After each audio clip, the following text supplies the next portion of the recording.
What if I told you I have the ultimate cold call script to overcome any objection and set every meeting? I've made 60,000 outbound cold calls, so I know exactly what to do, what not to do, what's gonna work, what's gonna get you body bagged on the phone based on proven experience in the real world selling for a large software company. So I wanted to put together a comprehensive video sharing everything I know so that you can come away from this video immediately and feel like you can be more successful and set a meeting today. Or that whenever you're facing doubt, stress, uncertainty, fear, you've just got a lot of rejection, you can come back to this video and reassure yourself, well, hey, at least I know how to cold call. I can do cold outreach. Everything's gonna be okay. I'm gonna break down exactly what not to say to open the call. If you wanna get hung up on, you can say these questions. And then what to say to captivate your prospect's attention so they hear you out and then you can get into your call to action. I'm then gonna share my meta cheat code call to action so that you can increase your likelihood of getting the prospect to agree to another meeting with you. Believe me, it works. And then finally, my exact lines and responses to the objections that you're inevitably gonna face so that you can continue to rebuttal them to the point where they either hang up on you or they agree to your meeting because you have defeated them by pure logic and rationality. I was coaching a rep last week. He sells advertising services for a small company in Canada. And he told me, hey, Trent, I'm really struggling on the phone. I'm doing a lot of research before these calls. I don't quite know what to say. So I said, okay, well, let's do a role play. Let's see where you're at right now. Act like I'm the director of marketing at a nonprofit because that's who you sell to, and let's do it. Ring, ring, ring, ring. Hey, is this Trent? Hey, how are you today?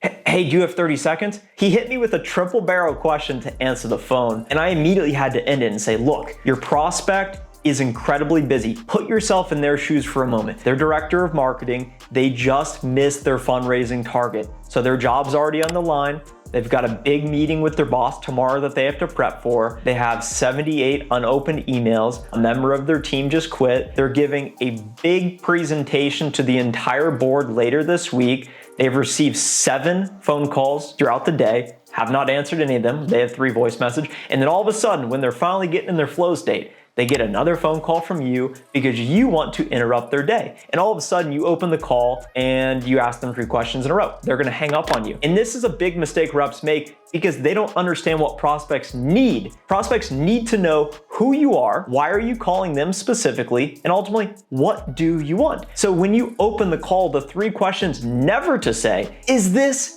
insert name? Is this Trent? If you don't know who you're calling, then ask yourself, why are you making the call in the first place? And this is a pro tip, even if you believe it's a gatekeeper number, a general number, always call as if you are calling your prospect. You are never asking, is this, hey, can I speak with? You assume you are already speaking with that person, because if you do not assume that, then you're already going to be behind. The second question to never ask, hey, do you have 30 seconds? This is incredibly passive, and I believe this line can be repurposed as a rebuttal to an objection, and I'm gonna share how to use that when we get to the objection handling. And then the worst question you can open the phone call with is, hey, this is a cold call. Do you want to hang up on me? It's so gimmicky. Put your clown mask on. They're not going to want to work with you, let alone give you any money if you ask that question. So never do it. Here's what you say to nail the first 15 seconds and to at least get yourself in the gate. You say, hey, Jake, this is Trent from my company. How are you? Oh, great. Hey, they're Jake. The reason I'm giving you a call today is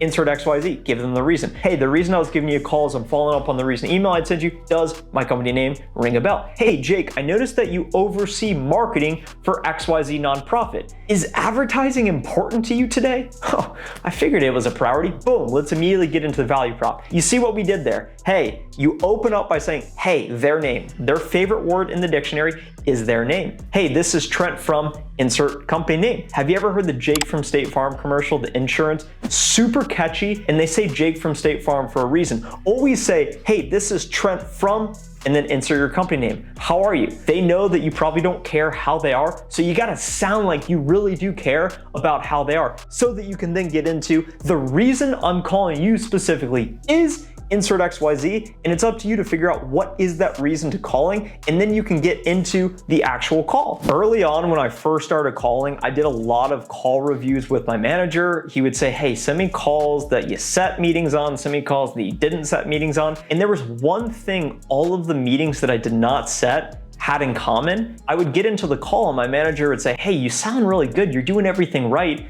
but you're not asking them for their time. If you do not ask, it is impossible for you to receive. So if you find yourself having a lot of live conversations and not actually setting meetings, are you making your call to action? You need to have an ironclad call to action in an agreement with yourself. No matter what, I'm going to get to a point in this call where I make the ask for their time. You are not there to overqualify. You are not there to feature dump. You are not there to necessarily be their friend. You are not there to close them in most cases. For the majority of B2B sales where it's larger ticket, higher deal size value, I was selling 5K, 10K, 15K, upwards of 6 figures software sales deals. So we were not closing them on that phone call. We are calling them to try and introduce ourselves and get them to agree to another meeting so that we can start a sales cycle. You are there to sell time. That is your objective. So you need to get to that point in the call as fast as possible. Even if it seems like there's no chance of them taking a meeting, you got to at least get to a point where you make the ask for their time and try and progress forward to another meeting. That is the entire purpose of it. And so long as you're very clear in your intentions, you'll find more confidence knowing that that is your objective and you're going to do it whatever it takes. So when you get into the call, this is what I say no matter what every time. Hey, Jake, this is Trent from Nonprofit. How are you? Great. Hey, the reason I was giving you a call is advertising a priority for your team today? And they're going to be like, of course it is. Well, hey, we work for the leading advertiser in Canada. We work with these 3 other nonprofits and we help them increase their funding rounds. We help them, whatever business outcome you help with, we help them make more money, acquire more customers, insert your value prop. We help them da-da-da-da-da. Okay, you validated that they care about advertising. So you're going to say, well, being that advertising is a priority for you and your team today, I'd love to set up a meeting so that we can talk about what's top of mind for you and allow me to introduce how we might be able to help. Does Wednesday afternoon at 3 p.m. work for you? Boom, very simple. What you have done is early in the call, you validated why you're reaching out, you've given them some value, and you've gotten them to say yes because they've confirmed, yes, advertising is important to us. Yes, customer feedback is important to us. Yes, whatever you're selling is important to them because you're opening up with that very generic question. Boom, being that XYZ is important to you and your team today, being that it's a priority, let's set up a time to talk about what's top of mind for you, what you care about. I'm here to listen so that we ultimately can mutually explore if there's value we can offer to your team today. Hey, the only way we can do that is by setting up a meeting to discuss. And then when you get to the point when you start to face objections, this is when this line really comes into play because you're gonna face objections either at the beginning of the call or after you make that call to action. I'm gonna start at the beginning of the call and then we're gonna get to right when you get to that call to action, that's when you'll probably face the majority of objections. The first category of objections is once you make the call and get them on the phone, in the first 5 seconds, they're gonna try and brush you off. They're gonna try and speed up the pace. Hey, who are you? How'd you get my number? Why are you calling? What do you want? Do we know each other? Hey, I'm running into a meeting. They're gonna give you a plethora of excuses. And what you do is you never sound rushed. If the call feels rushed, it's you who are rushing the call. So if their pace, their speed increases, you stay the same, control the pace at all times. And what you do is you do not go away easy. So if I get any of those objections, I acknowledge, I validate, yeah, I know I'm calling you out of the blue. May I have 30 seconds for me to tell you the reason why I'm calling you? You say it's super straightforward, and that's why you don't open the call with, do you have 30 seconds? You don't need to get permission, you just get into it. If they give you the objection, that is when you need to ask for permission to continue forward. And more often times than not, they're gonna say, okay, yes, go ahead, or hey, I've started my timer. Because if they say, no, I don't have 30 seconds, you say, okay, well, I'm gonna give you a call back later today. Hey, better yet, let me send you a counter invite so you know when to expect my call. And maybe you can get some cheap meetings that way, but 99% of the time they're gonna say, okay, yes, go ahead. You get into your pitch, you get into your value prop, you make the ask for their time. Hey, being that this is a priority for you and your team, let's set up a meeting to discuss. They're then gonna say, hey, we don't have any budget, we're using a competitor, we're good, now's not a good time. Keep in mind, meta point, if they're already doing what you were trying to sell them, meaning they're using one of your competitors, they have an in-house solution, this is really good because it validates that they are willing to spend on what you were trying to sell them. This is perfect. So whenever they give you one of those objections, hey, we've already provisioned our entire budget for the year in the first 10 days, so it wouldn't even make sense to me. I didn't expect you to have any budget. I know you don't have any money. That's okay. I don't expect you to change anytime soon. The reason I'm reaching out is because we're one of the best vendors in the marketplace, and I simply want to help make you aware of what's out there so that when you are in a situation to renew or reevaluate, you're fully aware of what's out there. Hey, I know now is not a good time. I'm not expecting you to start doing this today. I'm not expecting you to change the way you're doing things today. I simply wanted to set up an introductory meeting so that we can get introduced, so that I can listen what you care about and I can share what other organizations in your space are doing. Hey, I can show up prepared to the meeting to deliver comprehensive best practices because I am the subject matter expert. You don't need to tell them the expert, but you need to show up with the altitude, acting as if you were the expert. Think about you being a 27-year-old account executive like me at the time. You're speaking with mid-40, mid-50-year-old executives who get paid 5x the amount of money you're making. The reason they're taking the time with you is because they believe you have specialized knowledge on this unique category, this objective that they are trying to achieve. They are going to get promoted. They are going to be more successful. They are going to be less likely to lose their job as a result of working with you. So you are not there to sell them. You are there to build a relationship. Hey, the only way I can earn the right to partner with you is if I really understand what you care about and I'm able to share how we might be able to help with that. Maybe we can't do that, but I really believe we can. And that's why I believe an introductory meeting would be a great use of your time. You see what we've done here?